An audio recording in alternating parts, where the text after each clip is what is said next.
Assalamualaikum warahmatullahi wabarakatuh. My name is Muhammad Dzikri Tirta Buana. I am from Sman Negeri 93 Jakarta.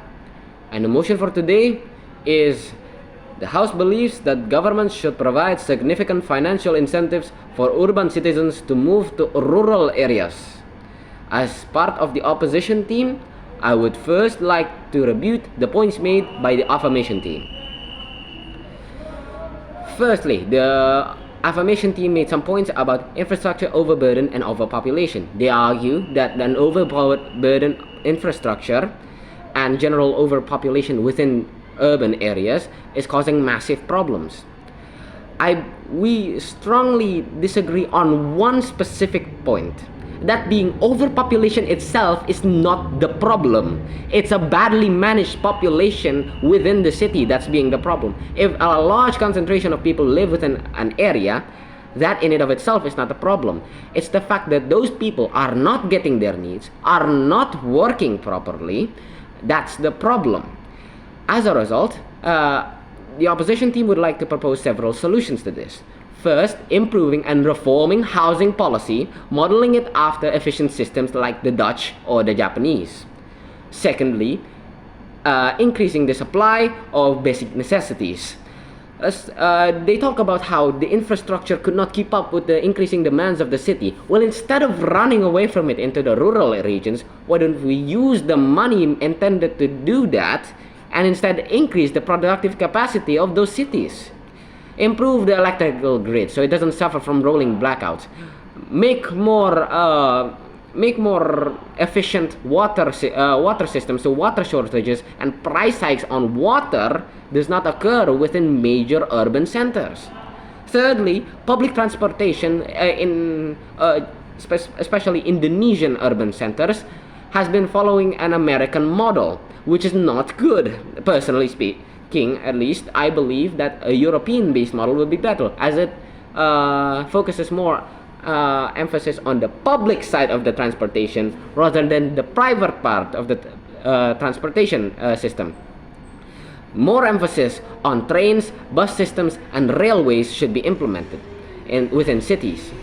Secondly, is how they implement it. We have problems regarding that. The affirmation team describes how they were going to implement it via injection of cash to families willing to move there and low interest loans issued to businesses willing to go to rural regions. We have several problems regarding that, mainly due to inflation. As the money is not necessarily being diverted from other places and instead being usually being created, that will mean an increase in the supply of money, of cash in the economy. This will cause various problems. This will cause inflation and thus will cause various problems, including price increases, shrinking wages, as well as many other problems.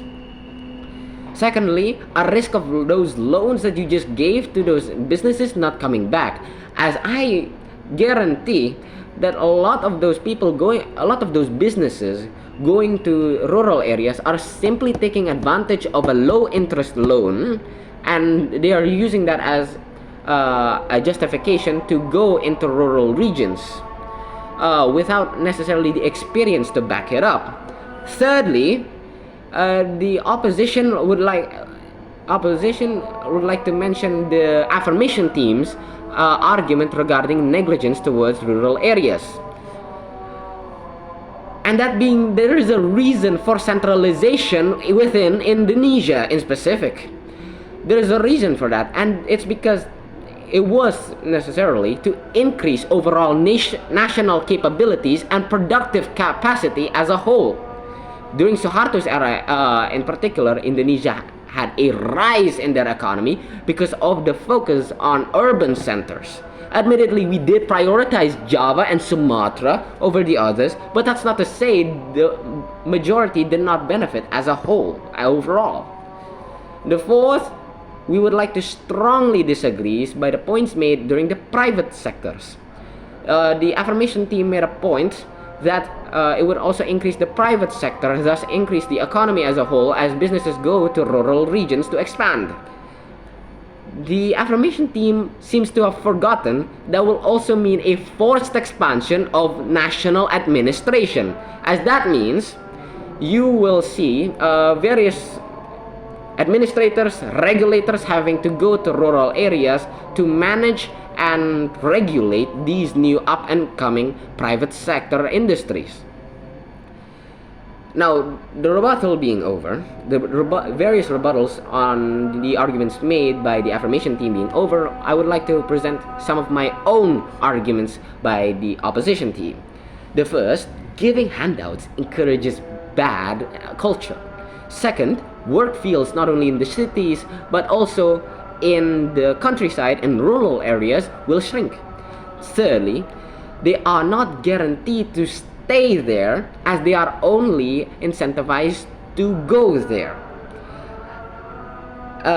Fourthly, the fourth argument I would like to make is risk of potential social impacts, mainly racism.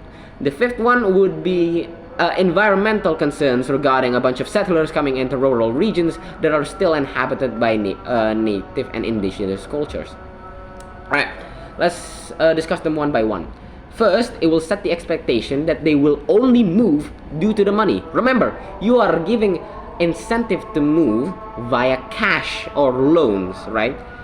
Therefore, it will increase societal tendency towards materialism because it will set an expectation. Secondly, what do you mean by work fields will shrink, you might say? Well, the work field in not only the rural areas but the cities will dry up and have a potential for massive deindustrialization in urban city zones. Why? Because there is a massive shift in those people. They will come to those rural areas. And that leads me to my third point. They are not guaranteed to stay there. They are only incentivized to go there via cash. They have no incentive to actually stay and develop the region with their expertise, right? The fourth one is risk of potential societal impacts. Various races intermingling will cause conflicts no matter how hard you chant Bhinneka Tunggal Ika. And some settlers will inevitably be viewed as a colonizer, creating various security problems throughout Indonesia. The fifth and final argument I will concern is environmental concerns that will naturally grow as newly arrived urban settlers come. They will inherently cut through forests, protected or not, indigenous or not. Such is the nature of human expansion, and therefore it will cause many environmental disasters along the way. That will mainly be it for the arguments made by the opposition team. Thank you so much for listening. I salute all of you. Wassalamualaikum warahmatullahi wabarakatuh.